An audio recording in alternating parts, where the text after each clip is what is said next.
Good morning, everybody, and a happy Friday morning to you. Another super long video because there's some royal family news, and then I've got some more information for you. You guys are just not going to believe it. So let's just jump in and get busy, shall we? Let's go.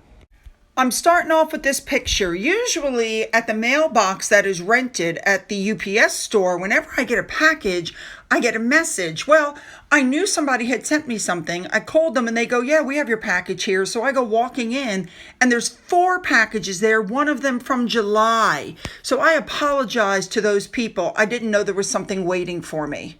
So the first thing I got was this fabulous cooler. It was recommended that I get this cooler to put by the bed after surgery so I have cold drinks. And it was sent to me with a note that said, get well, stay hydrated, sorry, no beverages included. Thankfully, that means none of that dreadful rosé from As Ever.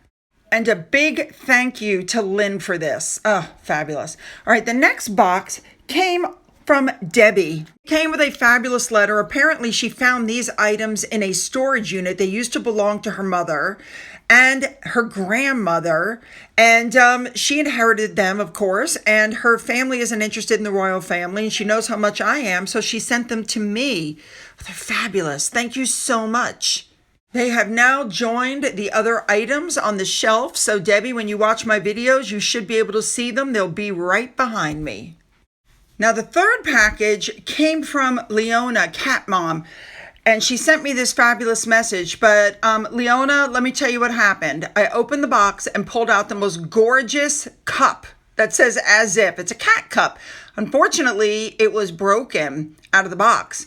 So I contacted Zazzle, and basically they told me, we can't do anything. Get in touch with the person who ordered it. They have to fix the problem. So if you're watching this, you're going to have to fix the problem because they won't help me at all.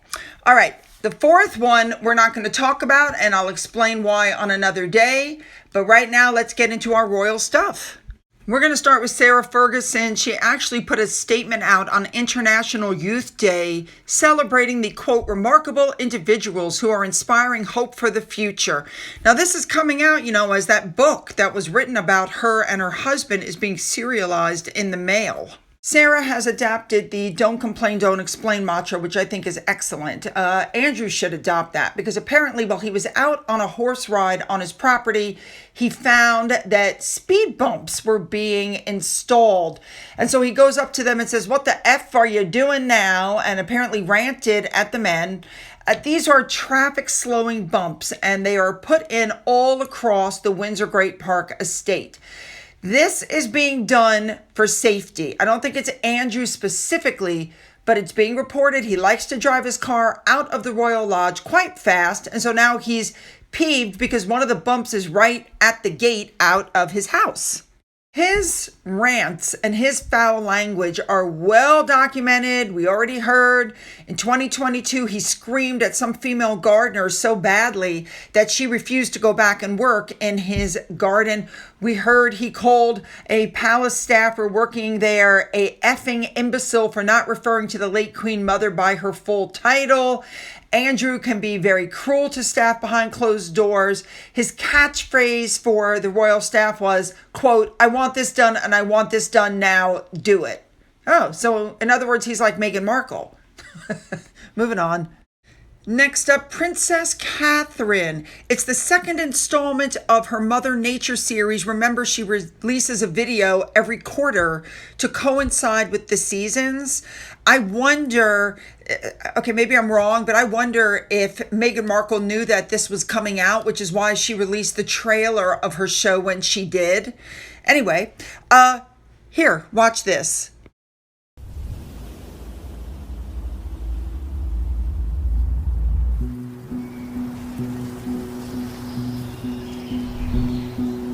Summer is a season for abundance. Just as the flowers bloom and the fruits ripen, we too are reminded of our own potential for growth. It is the time to ignite our inner fire and explore our own creativity, passions, and dreams.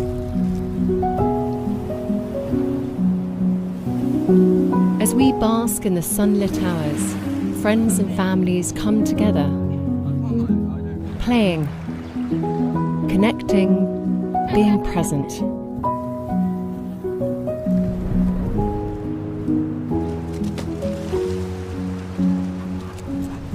Embracing the joy to be found in even the most fleeting of moments and shared experiences.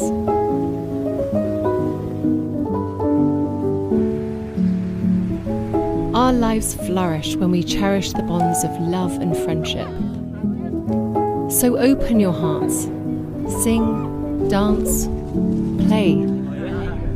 The days are still long. So simply love and be loved.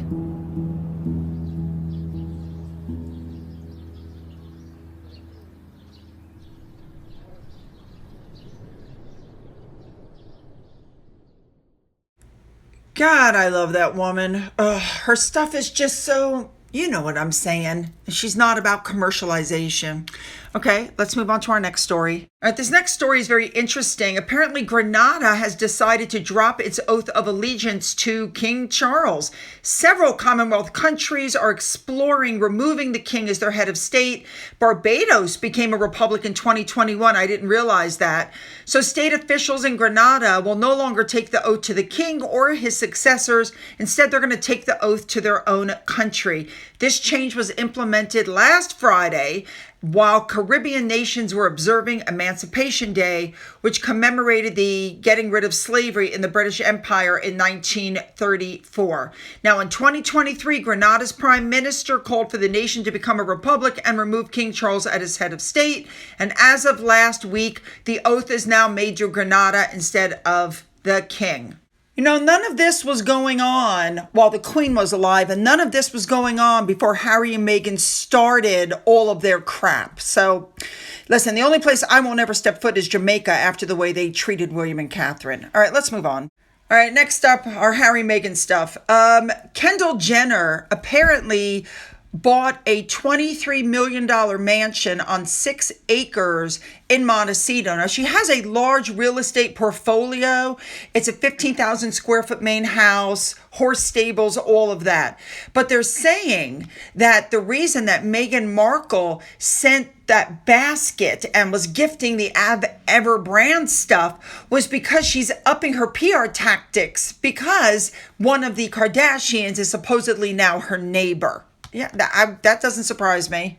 And while Meghan's got this PR push, it's being announced that Harry and Meghan's big announcement about the new Netflix deal is being used to cover the fact that they're not A-listers.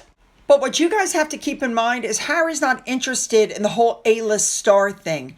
That is Meghan Markle. That's what she wants, and she's been rejected by Hollywood. All right, let's go back to that Netflix deal now. What they're saying is that Meghan and Harry are plotting to basically hijack Christmas. That what's being said is, quote, I'm not sure how Meghan is going to elevate Christmas. I'm sure it'll be beautifully shot. It'll be schmaltzy. It'll be commercialized.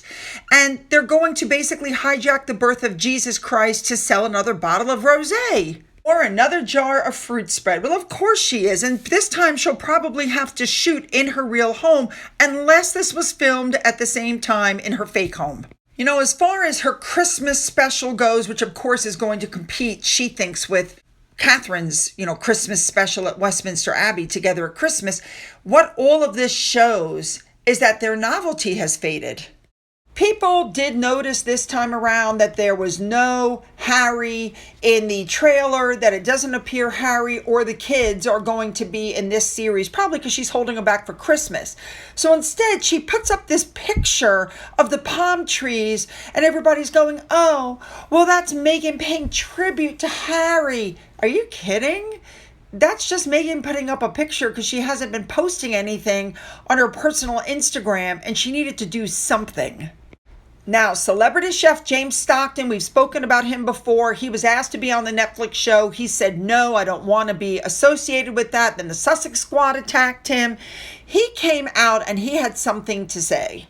He was very quick to point out that season 2 was filmed at the same time as season 1 and is being aired just a few months later, and said, and I'm quoting, if Netflix had predicted the first season's poor performance, they would never have approved a second.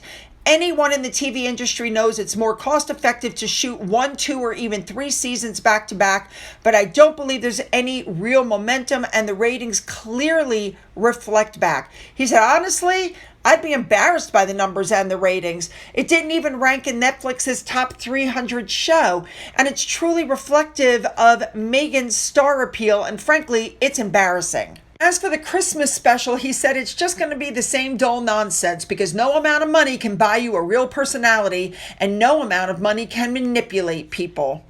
He then went on to say if she can't bring her A-lister pals and Hollywood guests to stay relevant, she is not going to get another season.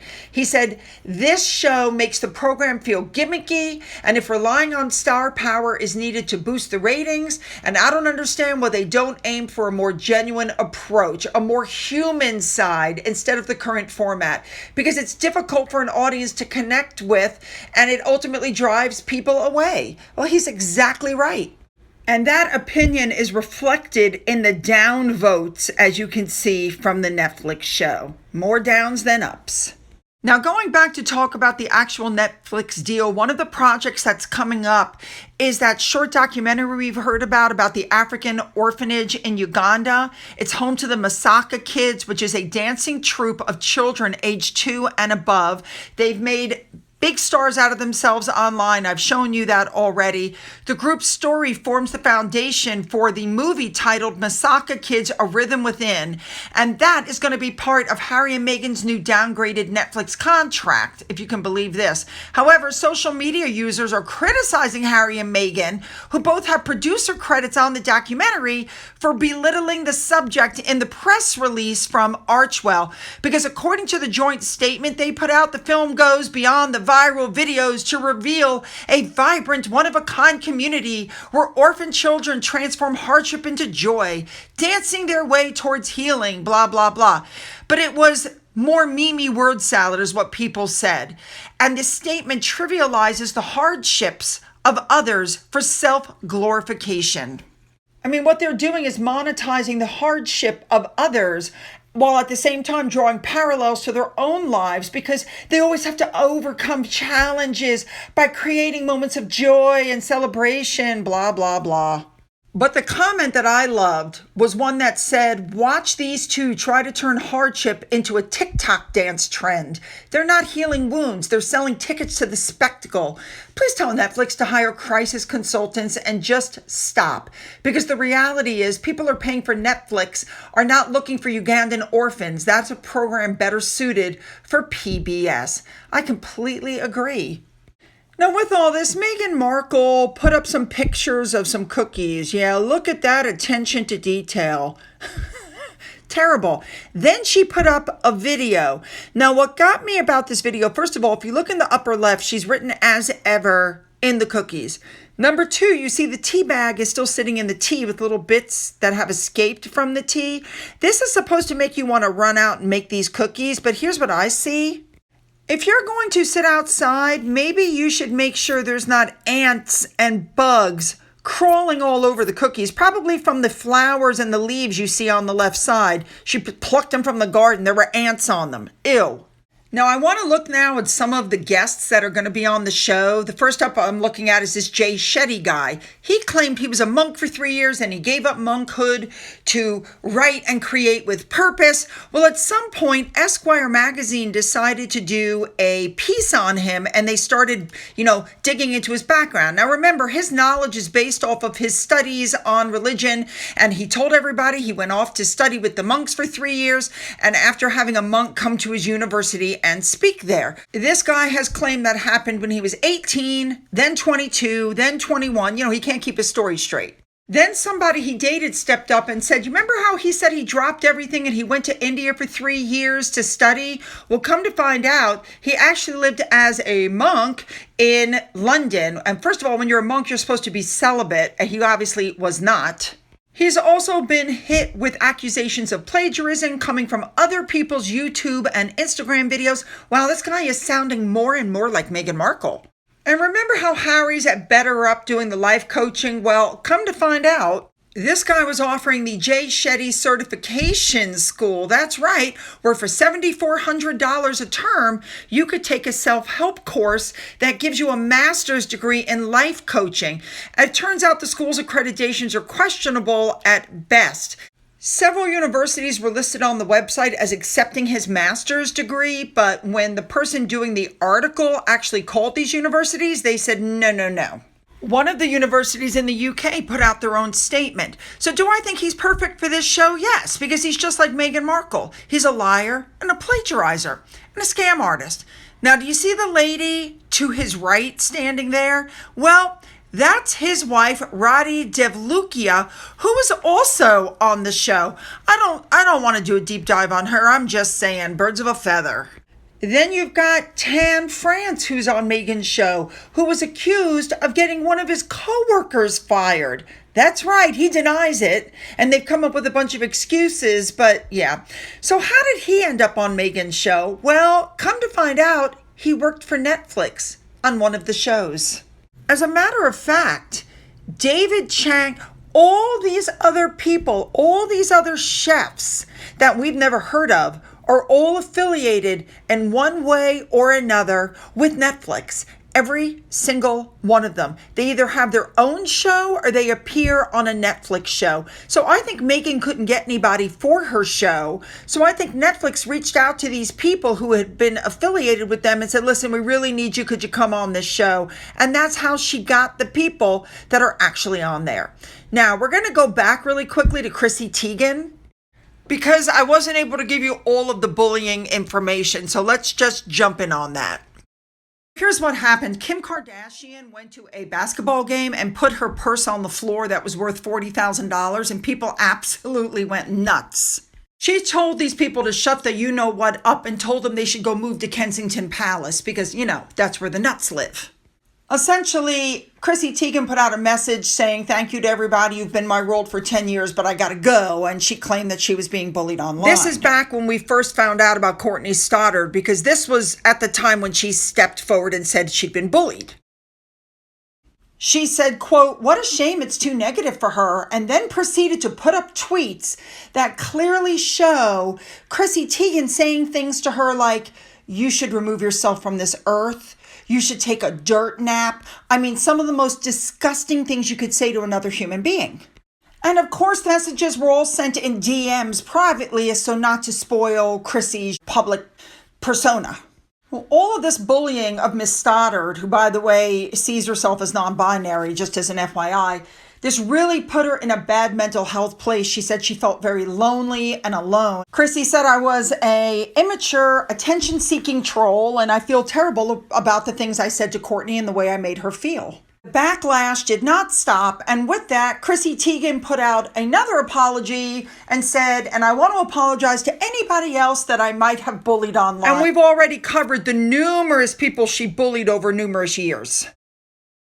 Not long after that, a fashion designer stepped forward and said that Chrissy Teigen had threatened his career. When somebody asked Chrissy Teigen about those messages, she claimed they were manipulated. And finally, her husband, we know John Legend, stepped up and said, listen, she's apologized, first of all, to Miss Stoddard, and the rest of this is made up, it's manipulated, it's not real, and we need to stop this. So in 2021, Miss Teigen came out and said, you know what? I'm in the cancel club and all I can do is live my life. That's it.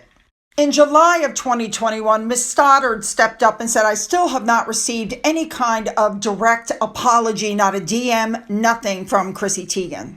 You all should also know that she used to watch a show called Toddlers and Tiaras, and she put up these disgusting, pornographic, pedophile-style tweets as well. Of course, she deleted them, but not before everybody screen grabbed them.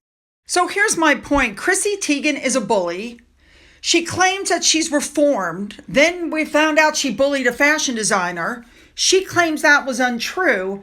Now she's making comments to people the nut job should go move into the palace. So this woman has learned absolutely nothing from her previous history of being a bully. She's one of those people that thinks that she's gorgeous and her life she's like a Meghan Markle. So this is why I think Meghan had her on. I think Meghan had her on because she's the biggest A-list person she could get. You know what I mean? And oh, by the way, in case you're wondering, yes, Miss Tegan has been affiliated with Netflix as well. Oh my goodness, you guys know I want your comments, so hit the like and the subscribe button and hit the bell for all notifications, then go down into the description box where you'll find the link to my Twitter, my Gettr, my Rumble, my email, a link to my father's book, which is still up for sale on Amazon, a link to my second channel, there are some great recipes coming up, and a link to my Amazon wish list, as well as a physical address. For those of you who have donated to my coffee fund, thank you so much, and as always, you guys, have a great day.